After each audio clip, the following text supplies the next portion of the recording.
So for our last segment, we're going to talk about sexuality and transgender. Um, I just want to help people understand sexuality. Now, sexual attraction sexual attraction,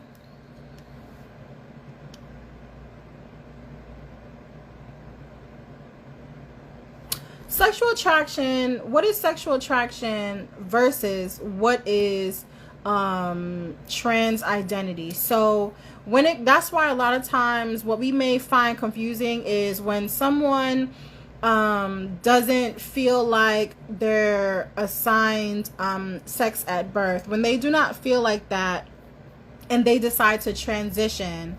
Let's just say a man transitions into a woman, right?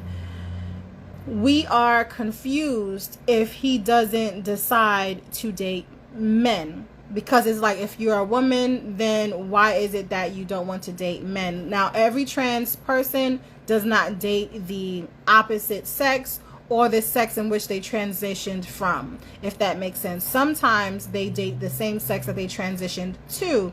So a lot of times a trans woman would be in a relationship with another woman, or a trans man would be in a relationship with a man.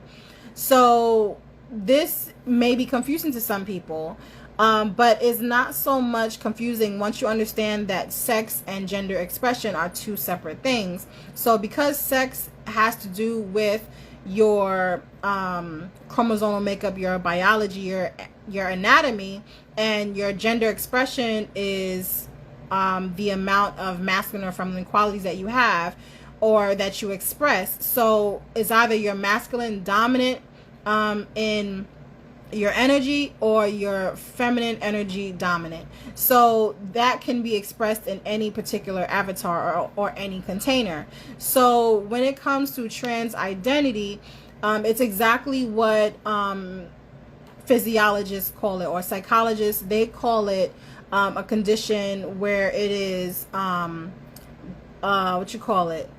body dysmorphia. So it means that they do not identify with their body, or they feel like they are not who they appear to be. So it is a mental condition. So that's what trans identity is. It is one person not identifying with what their body has manifested into being. So you can be inside, your spirit, your mind, everything can be what you are inside, but the avatar that you are in, your shell, your car, your temple, does not match what's inside. That's what body dysmorphia is. Okay, so when it comes to sexuality and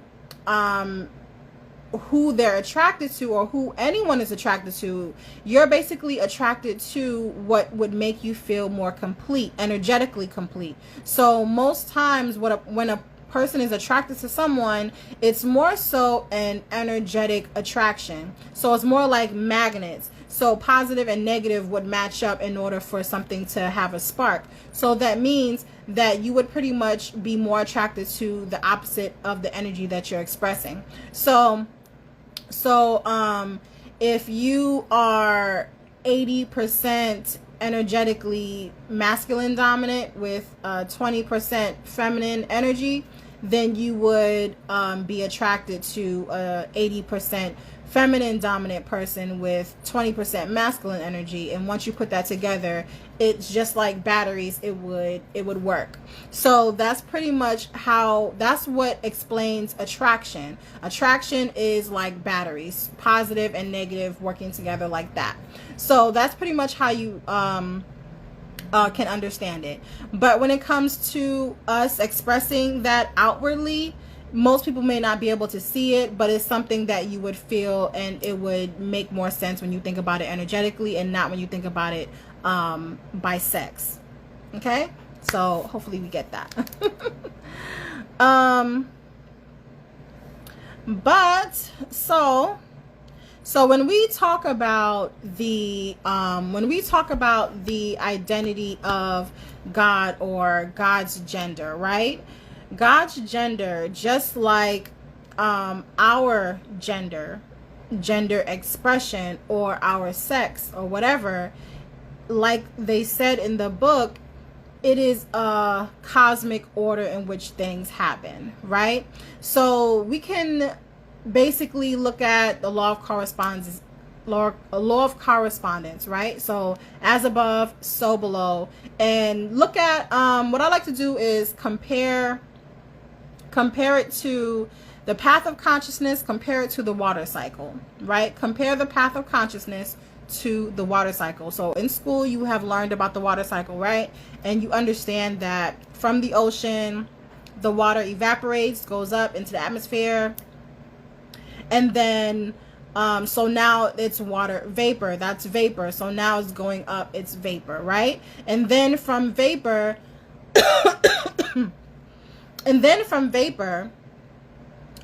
it gets heavy in the clouds, and then it falls into rain, and then but think about the forms of water. So the forms of water is ocean. So ocean would be synonymous with the source of all consciousness. That's the ocean, right? So vapor would be the separation from source. The separation from source, that would be your spirit. So vapor would be your spirit. That's just simply energy. And energy is something you can't really see or feel or hear. That would be your spirit. And then once you are formulating a physical manifestation or a body, that would be the raindrops. So now the vapor turned into drops. So now it is physical. You can see it, you can feel it, you can taste it, right? So the path of consciousness is synonymous with the water cycle. So does that make sense, you guys? And then from water, the water just travels back to source. You get it? That's the path of our consciousness, right? We separate from source, go through the different stages of manifestation, and then we're going back to source. You get it? Okay. So from there, when we look at that, we can basically determine that as far as human beings is concerned, it would work in the same fashion. So if we are analyzing the physical form of degeneration, right? The physical form of degeneration would be, okay, we have woman, she degenerates into man, and then degenerates more, whatever. Then we have races after that. I didn't go into that in this video, but you get what I'm saying. You get what I'm saying. So if we were to rewind this degeneration and look at it as evolution, so from races we have Caucasian with the least amount of eumelanin, and we bring ourselves back up. We go back into melanated beings, being the first ones here. Then we go from man, then we go all the way up to woman, and then from woman, before her would be what? Spirit. Because before the physical manifestation, we would have spirit, right? So think about it. Let's go back from the water, the raindrops. From before the raindrops, we would have vapor. There would be spirit first, and then from there would be source consciousness. Okay, so we're going back. So before, woman was the spirit of God. Okay, so now we can kind of understand that when you look at water and the ocean, water and the ocean are what exactly alike in composition. So when it comes to human beings, the physical form and their spirit form, or the source of in which they came from, it would only make sense that they would resemble exactly in small portions the source of which we all come from. Just like water or rain resembles water in the ocean. It's still water, right? It's just a small piece of water. So the same thing with human beings. We look exactly like what God looks like, but we're just small pieces. Okay?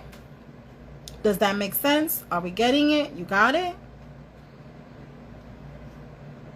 And since the first avatar, or the most optimal, the most optimal human being is the woman, that would be what God looks like.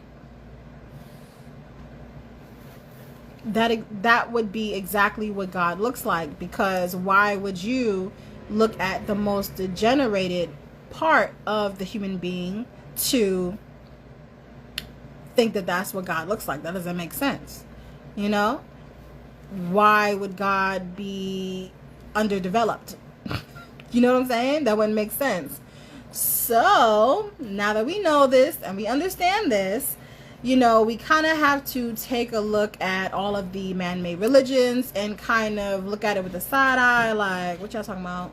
You know what I'm saying? So it's like now we have a better understanding, and I'm so glad that you guys came today. That is the end of my class. So thanks so much for coming, and hopefully I was able to break it down to you in a way that is very easy to understand, very easy to the point where you can explain it to someone else without having to even look at your notes or read anything, and it will come off very, very easy. And then you can also explain this to children, and you know, maybe they'll understand as well. So yes, that is the end of today's class. Thank you so much for coming. Thanks so much for watching. And again, if you would like access to screenshots, you can join our group chat. If you were unable or missed a couple of parts of the live, you can again watch the playback on YouTube. I will you know, edit the video and put it on YouTube. I will, of course, do my best to put the screen on the words on the screen so that you guys can read along with me. And yeah, that's what I'll do.